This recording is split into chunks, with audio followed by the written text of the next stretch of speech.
Set a timer.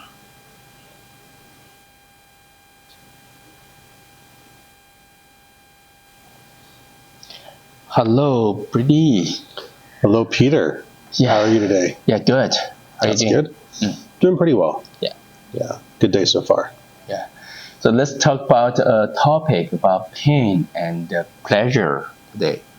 And do you have anything you want to share, or any experience, stories?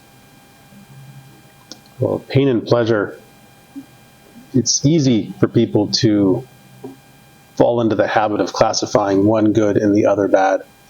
The pleasure is good because it feels good. Pain is bad because it feels bad. And there's so much in life that's shown me the deeper complexities of the balance between these two sensations at physical, emotional, and spiritual levels. Is there anything that you wanted to get into first about pleasure and pain? Yeah, I think for me, I'm a very typical person. I want to avoid pain and seek pleasure, and try my best to seek pleasure. At first, before I became a Christian, I think the goal of life is to seek pleasure and try different ways, right? But later I realized, the pleasure, the seeking of pleasure, can lead me into a pitfall. It can cause some disaster later. But some pains can be very constructive. And right now, when I'm looking back, lots of regrets come from pleasure, seeking pleasure, or avoid the pains. And lots of the good things I'm grateful is coming from I went through the pain, the necessary struggle. So I still don't like it. But when I look back, I feel like, okay, I grow the most through the struggles and through the pains. I agree. One of the challenges with life is that it's long.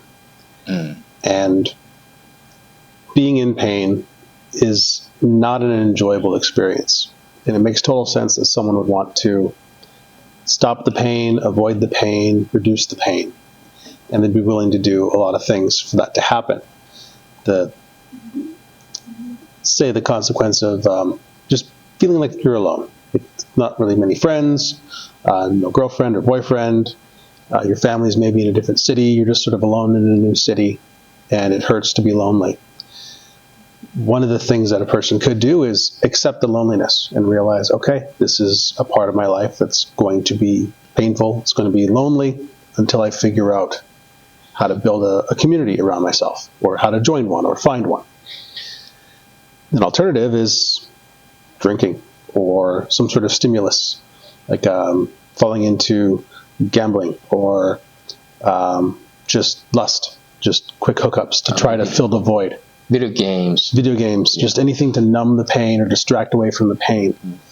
The real danger there is that if the person's main efforts are about getting away from the pain, instead of accepting that the pain is present and doing the things that will long-term resolve the issue. Like the idea is to accept that there's pain sometimes and set yourself up for a long-term antidote to the pain. Oh, I'm hurting because I want connection that's meaningful. I'm going to go find meaningful connection and put my energy toward that. If the energy instead goes to, I want relief from this today, the danger there is that we never actually do the long-term things that are the permanent solution to the problem. And we end up doing things that relieve the pain only temporarily. And one of the cruel tricks of the devil is that he'll try to get us to avoid pain, which we're already wanting to do. And he'll get us to do it in ways that require increasing amounts of effort for the same or less relief. So there's this slippery slope that I call hedonic creep, where like the hedonism that you experience, like the pleasure that you experience from something that's escapist, decreases over time, and you need more and more and more to have the same or even lesser relief or enjoyment. So when people are wanting to go out and, like, if you work a hard week, you want to go party on the weekend, first time it's fun. First few years it can be fun. But then 10 years go by and half the people you used to party with are gone because they've gotten married. Well, they're just getting married. Then 20 years go by. Well, they got married and they have 10-year-old kids and there's family photos. I don't have anybody. I'm still just partying. Then 30 years go by and you're not invited to the cool kid parties anymore because all the young people are like, why is this 50-year-old guy here? This doesn't make sense. So now you're drinking at the bar and thinking about the choices you could have made, that person you could have stopped partying and had a relationship with. So this escapist strategy works short term, but it undermines our ability to pursue the long-term things that actually resolve the underlying issue. And it's this gradual pattern that we get into that undermines our future days by creating a giant pit of delayed suffering. By pushing the pain away till another day, it becomes this giant pile that builds up ahead of us until one day we can't delay it any longer, and now we're in this giant pile of pain, worse than if we just sat and accepted it in the moment it first arrived and started working on a real true solution to the problem we were facing. Yeah, that's good. When I reflect on my journey, like I think one big step for me is to realize God wants us to have pleasure. God wants us to have legitimate pleasure. Mm-hmm. One day when I went to the Jewish community center, and there's a painting on the wall, it says Garden of Eden. And the word of Eden means pleasure, means joy. So God put Adam and Eve in the garden of joy, the garden of pleasure. So God is for our pleasure instead of against our pleasure. So for me, my personal journey is the first step. The first big step is realized God wants us to have legitimate pleasure, like the pleasure of having food, having friends, having party, right? The good parties, and having sex, having family members, having lots of good things that God's creature. So if the good things stay in the good boundary, that can becomes a good pleasure to us from God. But Satan wants to twist a good pleasure into something bad. Yeah, a pleasure trap. Yeah, pleasure trap. Yeah. Yeah, like the video games are really enjoyable because they set up false challenges and false completions where, like, oh, I accomplished something. Like it hijacks that circuit in the brain of, oh, I did hard work, I did something difficult and challenging, and I got a reward for it because I did work worth doing. It hijacks that brain circuit. And once you turn the game off, everything is just gone. But when we're in the world, actually creating things, actually doing things, there's that same sense of gratification, but it takes longer to arrive because video games are engineered to deliver that feeling. Often.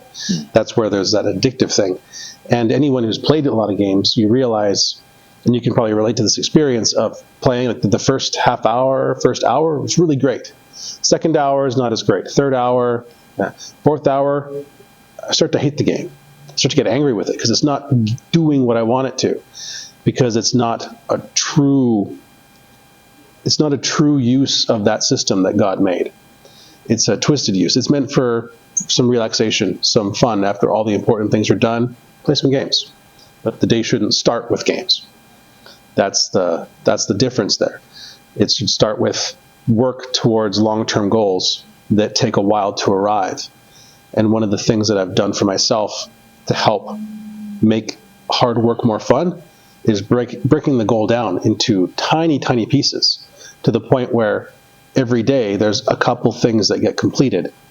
Even though it's not the whole thing I'm aiming to do, at least a couple pieces get completed so I get to feel that completion good feeling. But it's also building up towards something large that actually will make a difference in my life in a positive way. Sort of like I make a commitment with you to record these videos once a week. So now every week there's something for me to work on a little bit ahead of time, do a little bit of the prep work, then we come here and we film, and then it's time to do some editing. So at each stage of those, I get to feel good because we did the filming. I get to feel good because I did some prep. I get to feel good because I did some editing and do some posting.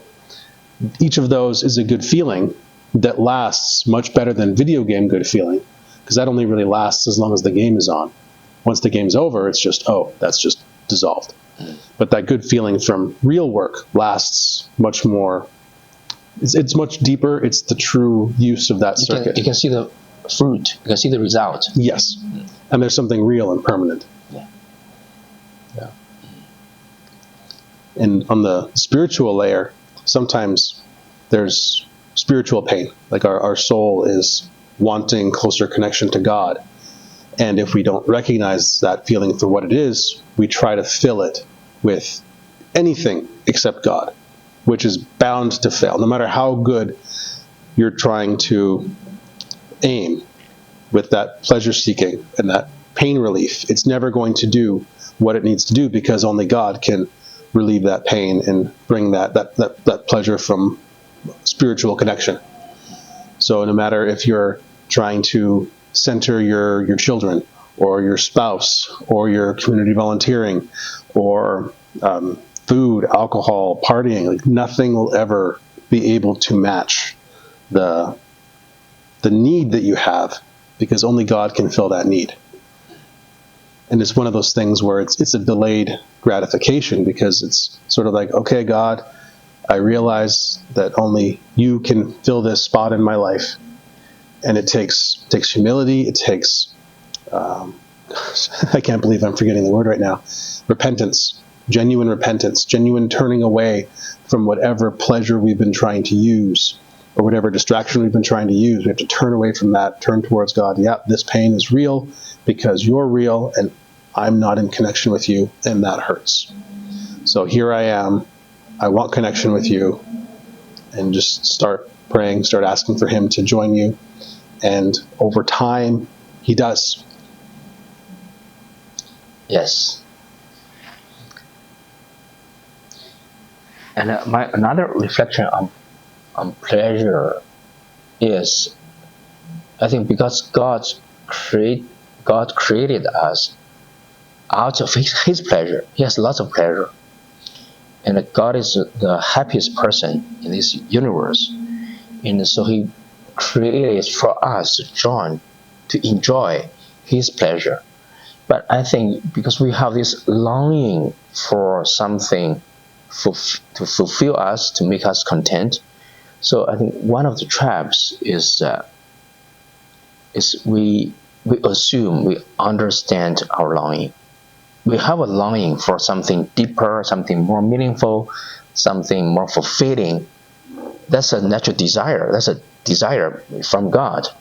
But the problem is we assume we understand this longing, and we think maybe we can satisfy the longing from other things, like you mentioned, the addictions or even achievements. Yeah, achievements, they are important, but sometimes we try to fulfill this longing, this desire, by anything else except God. That's a problem. So if we can redirect our desire and towards God, and everything like game, like entertainment, like achievements can fall into its place. We don't replace them. We don't treat them as God. We know God is God. He's our source. He's our ultimate fulfillment. But at the same time, other things, we can enjoy them as they are instead of treat them as idols. I really like that. The way you said that. Seek God first. Make the necessary sacrifices, which is voluntarily feeling pain. Because a sacrifice is giving up something that we don't necessarily want to give up, or giving up something that we experience discomfort or pain in giving up. That's what a sacrifice is. So if you make the sacrifice of time, energy, and emotion toward God, that's rewarded with spiritual connection, which replaces so many other things. It's a necessary hole in our heart that God made because he wants us to seek him. And once that's established, it becomes clearer, oh, I don't need to use that video game to fill the hole because the hole's already filled by God. I can play it for the time that it's enjoyable and then stop when it stops because I'm not trying to avoid something bigger. And I'm not using a lesser pleasure to try to alleviate the pain of a greater unmet need, because the greater need is met. That's the danger that I see so many people stumble into, is they're just trying to cope, which is completely understandable. They're trying to get by in a world where things are expensive, people are busy, there's so much information, we're not sure what we even need to know. There's all kinds of decisions that have to get made, and it can all just feel like too much. So there's that instinct to just, oh, I'm just going to watch a show and turn my brain off because it's just too hard. It's important to put effort into the long-term solutions, because only long-term effort can result in them. Like, we can't wake up tomorrow, we can't go to bed single tonight and wake up tomorrow with a 30-year marriage, kids and grandkids. It takes time to build that up. So being aware of the current pain and what message that pain is trying to tell you. It's like, oh, what kind of pain is this? Is this the pain of hunger? Do I need food? Okay, I need, my body needs nourishment. What then do I use? Do I use junk food, or do I use wholesome, nourishing food? Well, it's going to take a long time to make the food that's healthy. I could just eat this quick packaged snack right now, but there's no nutrition there. The messaging is, the call is for nutrition. The call is not for random high-calorie junk food to fill my face with. So recognizing the call that you're receiving from the pain and discomfort, recognizing what need is being expressed, what actions am I required to take, and of the two paths, generally the one that's harder is the right path, because that actually contains the long-term solution. The long-term solution being, make some healthy food, chop up the vegetables, prep the meat, and turn the oven on, and wait till everything's cooked, and then eat. You'll be much more nourished. And with relationships, you can go the route of just go to the bar and casual chit-chat, or you can actually go to places where you're likely to meet people who enjoy the same things you do, and build genuine friendships over time while sober. Because it's easy to make friends with a drunk that's happy, if you're a drunk that's happy. And it's hard when people are sober, if they haven't had practice being sober with people making connections. There's the fear of vulnerability. There's the fear of being rejected for who we really are. There's all kinds of resistances to opening up. But that opening up is also necessary to build a friendship. So part of the reason that people feel pain of loneliness is because they aren't willing to do, or they haven't done, the things necessary to have people in their life. Maybe the way that they are with people is just awful, and that's why they're alone, because they've just been greedy or selfish or self-centered or just rude or crass, and they've driven away the people who would have been willing to open up, but for their own sake and their own self-protection, they walked away. So these are things that are painful to understand about ourselves, but necessary to actually relieve the actual root issue. Say, oh, I'm not who I could be. I need to get closer to God. I need God to help me see what needs to get fixed. Mm-hmm. There's so much going on in my life. I don't know what needs fixing first. I don't know how to decide. God, help me. Help make it clear. These are ways to pray, to bring clarity to what is often cloudy and unclear. And if you aren't hearing answers to your prayers, more time. Like, be still and know that I'm God. Carve out 15, 20 minutes just to pray and be silent and still. And God will start letting you know what to do. And it also helps to pray for the wisdom to recognize when his messages are arriving. That helps too. Yeah. and Brady. And I really like the two things you shared. Is at the beginning you said people like to categorize maybe pain as not good, pleasure as good. It is not necessarily so. some pleasure can be bad, and some pain can be good. And also like this about the voluntary like pain. If you know that's something good and this pain is unavoidable, you're willing to embrace and go through that. I think that's very wise. So I want to ask you one question. Is about how would you categorize pain? Because what kind of pain we should try our best to avoid? What kind of pain, like maybe constructive? What kind of pain can be maybe neutral, and it can turn into something good or turn into something bad? What would you say about this? How to categorize pains? How to categorize pain? Some things to be avoidable. We need to try our best to avoid. Give us some examples. Some things can be neutral, and some things can be constructive, like you mentioned, voluntary embracing the pain.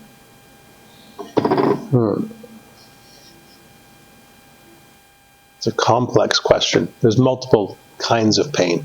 There's physical pain, emotional pain, mental pain, just the pain of like, oh, you haven't, we lost your data and we need you to refile your last 5 years of taxes. That's mental pain. That just hurts thinking about trying to do that kind of task. Then there's a spiritual pain. So physical pain, like this might be a helpful way to think about it. Like in physical pain, there's the pain of going to the gym, like lifting the weights, it hurts. Running on the treadmill, doing exercise, even just going outside for a walk or a hike or rock climbing, there's pain involved. There's scrapes and scratches, but it's good pain because it's the correct use of your body, the correct movement of your body for long-term health. The body needs some adversity to rebuild itself against, to come back tomorrow stronger. Whereas overtraining is when you're training to the point where you're actually injuring yourself. This is past the point of growth. Other forms of pain are... So that's the first, maybe the third category. That's good pain. Like you go to gym to exercise, you need to go through some pain. Yeah, the pain of growth. The pain of growth. Yeah, at every level there's pain of growth. Yeah. And there's heartache pain of growth. Where like we're both fathers, so that there's the pain that we feel when our sons are upset. We can recognize that, oh, he needs to experience this upset feeling so he can learn to regulate his own emotions and get through it. I can't appease him right now because then I'm robbing him of the emotional growth. And in that moment, myself, I'm having emotional growth because it hurts to see my son hurting. But when it's a situation where I know it's necessary growth for him to grow, it's pain that he needs to be able to grow. It's the same as seeing someone in the gym. I wouldn't stop him from lifting weights to grow stronger. I wouldn't stop him from dealing with his own frustration at something not going his way. And I have to sit with my discomfort, seeing my son in discomfort. So there's those growth-based pains that are good. That's like the first level. Mental growth pain, the pain of studying. Like studying is not comfortable. Yeah. Prepare for the exam. Prepare for the exam. And even just like first day of class, there's a bit of notes. Just start reviewing your notes from class. It's not comfortable. The first day never really matters. You're just finding out about the course, but get in the habit of that reviewing your notes after class, because 5 weeks from now, if you haven't gotten into the habit of reviewing your notes, you're not going to be able to cram for the test. And there's going to be so much to learn that you actually can't learn it. And then you have the pain of a failed exam because you tried to avoid the pain of studying. And that's a classic devil trap. Yeah. It's like there's the good pain of studying that you tried to avoid, and now you have the larger pain of explaining to your parents why you failed an exam. Yeah. So there's the good pain, and then the bad pain. And another form of the bad pain would be overstudying, like studying to the point where you aren't sleeping enough, you aren't eating enough, you aren't doing the other healthy things. That's another example of bad pain, because it's self-created. It would be a bad pain. It's the pain from doing too much. Yeah. So if some good things exceeds its boundary, like working out, like starting too much, too hard, and that can turn a good pain into a bad pain. Exactly. Yeah. And the other categories, like what are bad pains we try to avoid, try our best to avoid. The things I have in mind is like natural disasters, the unnecessary like mistakes, and hurts. Yeah. Do you have anything in mind? Yeah, there's bad pain. Like, it's tricky to call things bad because God uses everything for good. So how do we know what's good, what's bad? There's the pains that we would call bad that are seemingly out of our control, like stuck in traffic on your way to a job interview, and you did everything right. You left early, but bridge is out, and it's just there's nothing you can do about it. There's those moments where the pain is unavoidable. What do? Do we lash out emotionally? Do we cope with something unhealthy, or do we take it to God? I can't call pain bad if it turns me to God. So I can take any pain I'm experiencing and make it good pain by taking it to God. Whatever else it is, it's something that made me get closer to God. I let it push me closer to God. The pain becomes, this is where it's almost a neutral thing, and what matters more is our attitude about the pain. That matters more than the pain, the stimulus itself. Because if I let the pain divide me from God, God, why would you do this to me? Why would you allow this? If I let that drive a wedge between God and I, that's me letting the pain take away the best part of my life. And so those kinds of things, like the unexpected, the thing that we couldn't plan for, the thing that we thought we planned for, but it turns out that we didn't. The house burned down, but we have fire insurance. Oh, we forgot to renew. What do you mean? Mistakes. I forgot? The mistakes. Yeah. Like unintentional mistakes. It's like, what do you do with that pain? Take it to God. Take it to God first, and trust that He's not surprised by this happening. There's some way that He's going to work this, and it's a chance to build your trust in Him. A lot of the fear people have in their lives comes from trying to control what we ultimately can't control. And there's a pain that comes from trying to grab and hold things physically, mentally, spiritually, that we don't even have hands to grab and hold. And there's a relief that comes from trusting God. So do we try to use our own power to control things and exhaust ourselves and suffer in pain? Or do we get relief from trusting that God is going to handle it? Now, it's not an excuse to just take the hands off the steering wheel of your life and be reckless, but it's meant to understand that, hey, yeah, I can do these earthly things. I can do these earthly things, but there are measures beyond my control. Okay. Yeah, should we do a stop and start? Yeah. I don't think I'm doing a good job of categorizing the pains. Okay. Oh, he's still filming. It's okay. Yeah. And I mean, like, I could probably